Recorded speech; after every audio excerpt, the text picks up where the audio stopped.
All out of runway. For the first time in South African history, a state-owned company has been placed under business rescue. Hello and welcome to Political Capital. I'm Karabale Tata. The ANC-led government effectively is outsourcing the restructuring of the mess that is South African Airways to non-ANC hands. But while we're at it, let's get something right. There was nothing voluntary about the business rescue, which the SAA board has declared. Rather, they had no choice. Solidarity had already made the case for business rescue application, which was due to be heard in court on the 13th of December. So tonight, we discuss SAA, the failing national carrier, and we ask, is this just a test case for more SOEs? Joining me for this discussion is the former head of a state-owned company, at least in an acting position. Victor Xaba was the acting CEO of SA Express and a former Denel executive. He joins me in studio, and joining me on Skype is Khaya Sithole, who is an accountant as well as a commentator. Gentlemen, to both of you, I thank you for your time. Khaya, let me begin with you. Who's in charge here? Who declared this business rescue? Was it the president, from what we know about the leaked letter, or was it the board? So the leaked letter is actually just an internal cabinet memorandum with the president notifying other members of the executive of what's about to actually happen. He doesn't really have the authority to declare business rescue for that particular entity because that entity's shareholder representative is the minister. However, how business rescue works is that the board of directors are the ones that actually have the fiduciary oversight over this entity. So they're the ones that are supposed to decide on an ongoing basis whether this business is viable. And if the business is not viable, then they explore multiple options and say, how do we keep it going? Do we need an additional cash injection? Do we need some other form of support? And when all those avenues have been exhausted, then business rescue becomes the option that they would have chosen. So it is really the directors that have the right to take this decision. They're the ones that then lodge this resolution with the CIPC. And as soon as the CIPC actually receives notification that they've now decided to engage in a process of business rescue, then they're regarded as a company that is trading under those particular circumstances. Then the next step is to then appoint the business rescue practitioner and let them run the affairs of the company. I'll tell you why I asked that, Khaya, and maybe I am a bit too critical of the issues. The business rescue application was made a while ago by Solidarity, one of the unions with vested interest in SAA. It was opposed by this very same board that has all of a sudden, out of its own volition, has now decided that this same thing, which was not a good idea 2 weeks ago, is now all of a sudden the only option on the table. That's why I'm asking as to who's taking the decision. And Minister Pravin Gordhan also mentioned something about the possibility that the directors of this company could have been trading recklessly had they not declared this. You've been giving them a bailout for 8 years now. Surely they've been trading recklessly for 8 years, no? There could be an involuntary process where somebody, as an outsider, probably a creditor who's been owed for a very long time, takes the view that the reason you guys are not paying me for a year or for however long is because you're not in a position to do so. So I'm actually then going to make an application to say, I want you to be declared as a company that is incapable of running its own affairs, so therefore you must undergo a business rescue process. That was the approach of Solidarity as an outsider that had an interest in the affairs of the company, because I think they've got members of their union that actually work for SAA. So that would have been an involuntary process initiated by an outsider. At that stage, the board of SAA could have still been of the opinion that they would receive perhaps a cash injection, whether you call it a bailout or an equity injection is a matter of semantics. And on that basis, they would have said, well, actually, we do not think that we're at the absolute end of the runway, so therefore we are resisting your application for a business rescue process through the courts. The alternative is to actually then confess on your own, raise a white flag and say, actually, we've done the calculations ourselves and you're no longer able to run this entity in the way that it ought to be run. So therefore you engage in what you call a voluntary process where you literally go yourselves and say, yes, we've been given the responsibility, but we cannot execute on this mandate. So therefore, please place us under business rescue. So that is the distinction between the two. Now, the question of whether they've been trading recklessly, the problem with the Minister of Public Enterprises is that when it comes to SAA, we need to be very skeptical about anything he says, particularly the timing of the things that he says. Because if he's now going to come out and say that they may have been trading recklessly, this is not something that what happened in the past 2 weeks. Technically, any entity that trades for an entire year gets to the year and cannot release its financial statements because it is not a going concern and is not insolvent, that entity would have been trading recklessly at some point in time. Now, whether the directors were aware that they were now trading when they couldn't raise enough revenue to cover their expenses and they didn't know where the money was going to come from, that becomes a matter of a detailed analysis where you ask the people, at what point in time did you realize that these were the true circumstances of the business? So when the minister says that they could have been trading recklessly, we have to then ask the question, at what point in time did you make that formulation? Because the reality here is that he is the person who is accountable to Parliament, and the fact that his entity, the entity that reports to him, couldn't produce financial statements would have been a red flag from the moment they couldn't produce financial statements. So for Pravin Gordhan to wake up in December 2019 and say, I think they may have been trading recklessly, again, we have to ask, the reason they couldn't produce financial statements is because the auditors said you're not a going concern. For 2 years, you said nothing about this. Why do you suddenly reach this massive realization in December 2019? All right, I'm bringing it back to studio now, Mr. Xaba. You have experience in being at the helm of an SOE. And an SOE, particularly in this very same space. You were the acting CEO of SA Express, one of the subsidiaries of SAA. SA Express is not a subsidiary of SAA.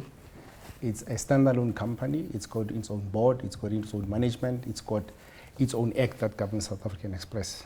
So it's separate from SAA. However, the two used to be intertwined before 2007. They used to all belong to the states under the umbrella of Transnet. In 2007, what happened was that they were corporatized, and in them being corporatized, each and everyone became an entity on its own. And I think that's the first mistake of what happened, because you've got two, call it aviation assets of the state, which were supposed to have been working collaboratively together and are supposed to be under one single ownership, one single board, and one management in order to amass the full consolidated power of the state assets. So I was acting CEO for South African Express. Unfortunately, for only 9 months. It was not beyond that. I was seconded from another state-owned company to South African Express, from Denel to SA Express, following the departure of the CEO at the time. And when I joined the company, it was about April. And at that time, I found a company that was about to launch or to start their financial year.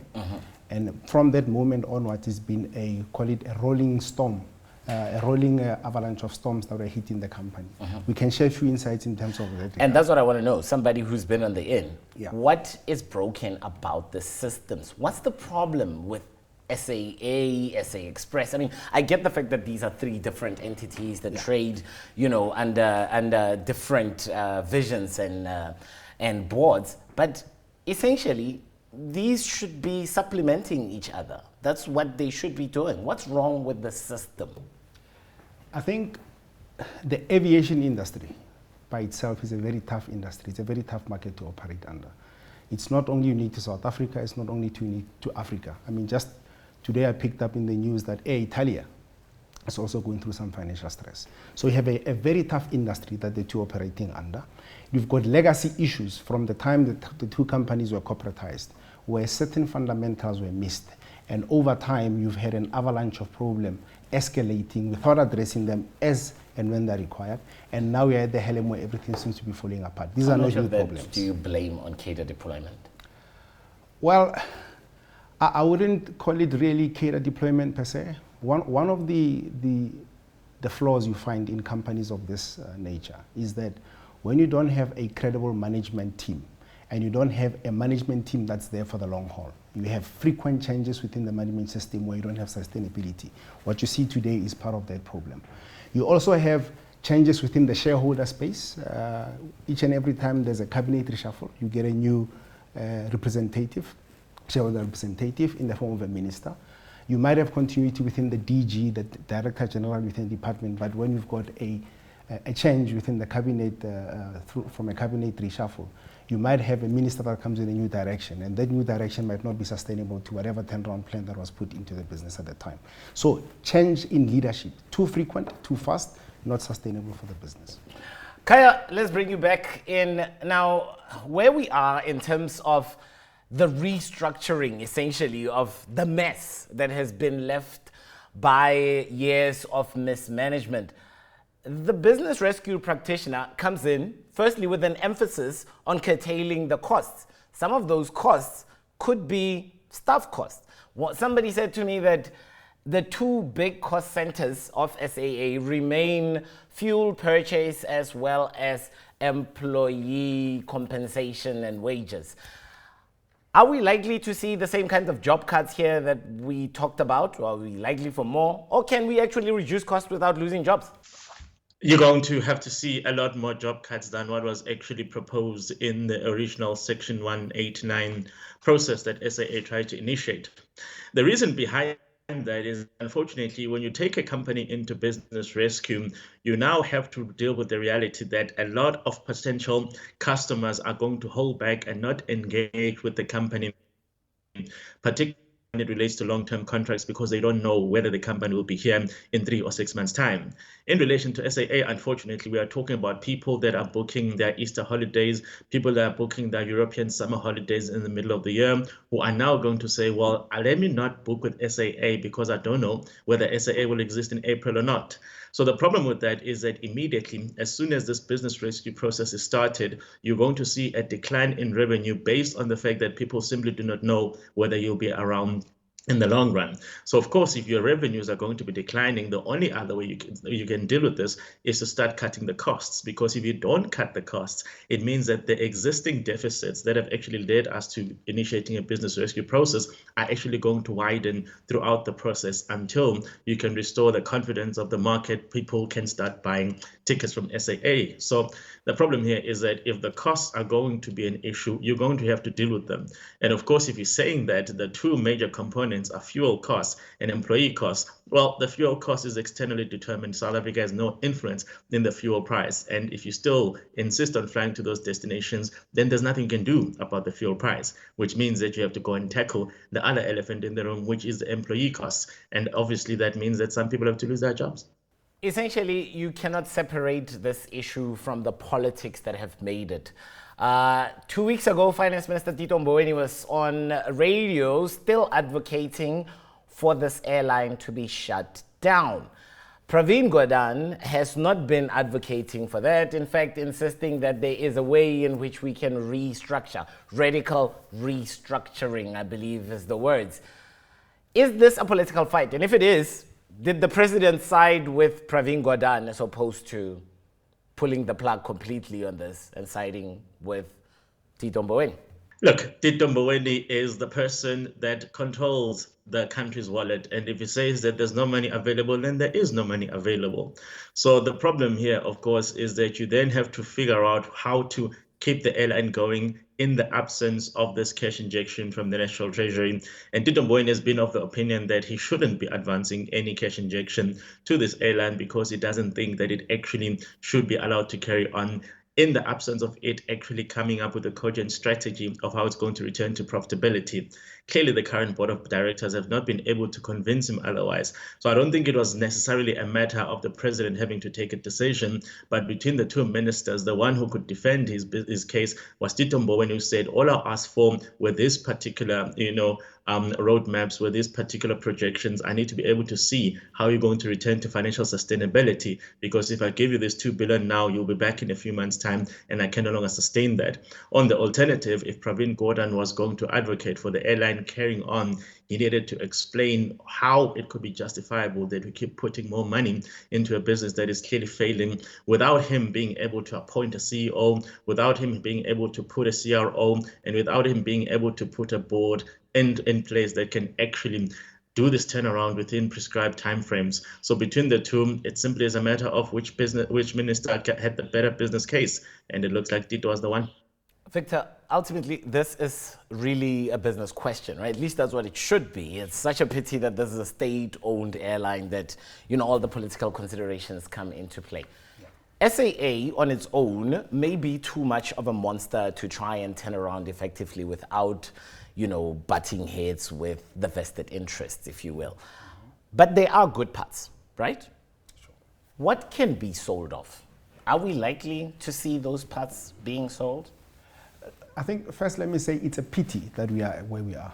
We are at a state where one organization might seem to be big to operate all the different elements, but we've got global models where we've seen companies where a company bigger than SAA in the aviation industry can run with multiple subsidiaries. But this is us. We are where we are now. Now we are where we are. And I think, in connection to what Khaya has been saying, one of the things that the business practitioner has to do is to look at what is profitable within the business, where is there still value in terms of the asset value, and what can still be sold to the market. Unfortunately, you have people, equity partners that are going to try to come in to salvage the business. One of the problems that they want to pick up is wherever there's excessive uncompetitive cost, be it within the employee base, be it within the procurement system, because don't forget that where we are globally in terms of our geographical location, we are quite disadvantaged. The other cost on top of the two costs that you and Khaya are speaking about, it's the cost of what you call ownership of aircraft. The other one is ownership of the maintenance, just to keep the aircraft running. So those are other costs where they'll also drive the view of where the value is. Mango, I think, is still okay in terms of dissociating the entire consortium of companies. Mango is there's still value, and there's still interest that a consortium of equity partners can look into that. You've got the maintenance organization, South African Airways Technical. Apart from it having maybe some procurement issues, and I've picked up in the media that there's also all these state capture allegations and everything else, there's still value in that regard. When it comes to the actual SAA, the flight business, I'm talking about bums on seats and being on the aircraft, there might still be a challenge. There's a few assets that South African Airways owns. Most of them are leased, they're not owned by them. So there's a weak capital base, if you want to call it, for the business. So I'm not quite sure within the aviation part of the business if there's any value that's retaining in the business. All right, gentlemen, please stay where you are. We're going to take a quick break. I'll be back with my guests, Victor Xaba, as well as Khaya Sithole on the other side of this. Welcome back to Political Capital. Joining me on Skype is accountant and commentator Khaya Sithole. And in studio, I am joined by former SA Express acting CEO as well as Denel executive Victor Xaba. I noted two cost factors that I said were big items for SAA. Sure. One of them is fuel procurement. During your tenure, you were accused by Solidarity of either turning a blind eye to an awarding of a contract under what they call a flouting of the PFMA and tender processes. They accused you of awarding a contract to a little-known DJ who had no experience in that industry. What do you say to those kinds of charges? Should we be holding you, Victor Xaba, accountable for some of the mess that we have seen in our state-owned entities? Very interesting question. The EML contract story has been, I think, there for the past 13 to 15 months. And what had happened there, and I have to reduce it to one. If I have to blame anything, I'll have to blame a incompetence in management to pick up on specific details within the contracting process. One of the issues that led to this is through the PFMA and through the company procedures, the procurement procedure we have in the business, you are allowed to approve certain deviations. As the acting CEO of the time, I was delegated certain accountabilities and responsibilities to approve certain deviations. But people say, why deviate when we already had a fuel contract with SAA? Let me get to that. The deviation that I approved was not to procure fuel from different airports where SA is supplying. The deviation I signed was for a specific service to be given by EML to remove fuel from aircraft and to put back the fuel into the same aircraft. The only supply of fuel that was approved in my deviation was at one airport where SAA is not supplying. But what happened from me signing the deviation, approving it so that the contracting can start, so that the procurement office and the company lawyer at the time could finalize the contracting. That's where the scope of the contract increased. I gave a delegated authority to the then GM for legal to sign the contract on my behalf. Under the auspices that what she was signing off is what I had approved as a Why would you delegate such a big responsibility though? But let me bring in Khaya on this. Just staying with management and some of the executives that we've seen, people have comfortably took bonuses, took really great salary package, you know, mine and your money there. Shouldn't they be accounting for that, you know, for this mess? Shouldn't they be returning at least what was clearly undue? Well, the difficulty with that is what I call the conundrum of the privatization of benefits and the socialization of costs and consequences, in that when a company is said to be doing well, then somebody does get a bonus. But when a company doesn't do well, essentially then the burden passes on to society and a whole lot of other stakeholders to share in the costs and consequences of that happening. And that, unfortunately, is a primary feature of capitalism and indeed politics. So in instances where you then look at these companies and say, well, actually the company hasn't worked out as well as some people are saying it should work out. If you then say they must repay the money, then you're going to have to go and find a way to extract from whatever they've been paid to say, well, actually, this was justified because you did show up at work every single day and perform the job, but perhaps the bonus or this particular amount was not justified because of what you did. Now, unfortunately, when there are so many people involved in running a business, it's difficult to pin it to one particular individual and say you were the reason. You could say that the board of directors perhaps are the ones that are responsible, but in some cases, somebody will say, when we started the board of directors, the oil price, for example, was $20 a barrel. 2 months later, it was $70 a barrel. So absolutely no one can be blamed for an external event of that nature. So it's very difficult to then extract some form of compensation once things fall apart, because it's just a difficult exercise to link, the actual state of enterprises with the actions of an individual, except perhaps in the instances of explicit fraud or misconduct. Khaya, quick answer.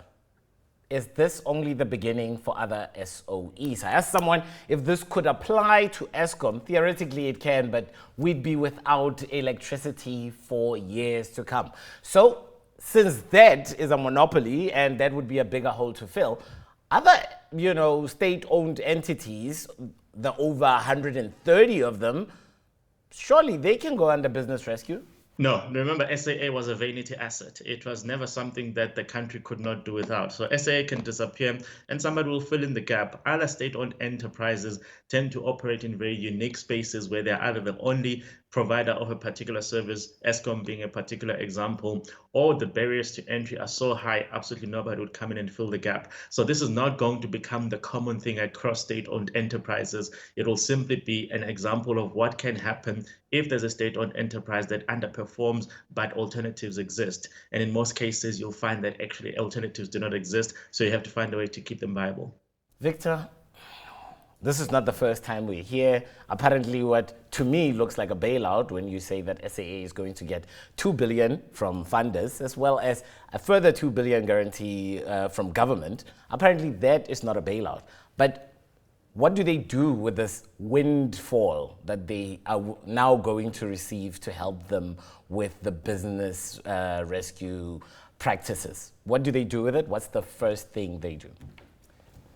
I think the majority of the funds will go towards the restructuring process itself. As Khaya was indicating, there might be bigger numbers to the Section 189 process. So some of that money will be there to fund and enable the turnaround. If you understand, because of the strike, there was a huge working capital deficit that was created. You had operations that were not generating cash, and you had fixed costs within the business. But the unions will tell you that that mess was there. It wasn't created by them. They were only striking because they had no other alternative. I agree. I'm just answering your question that where would some of that money go?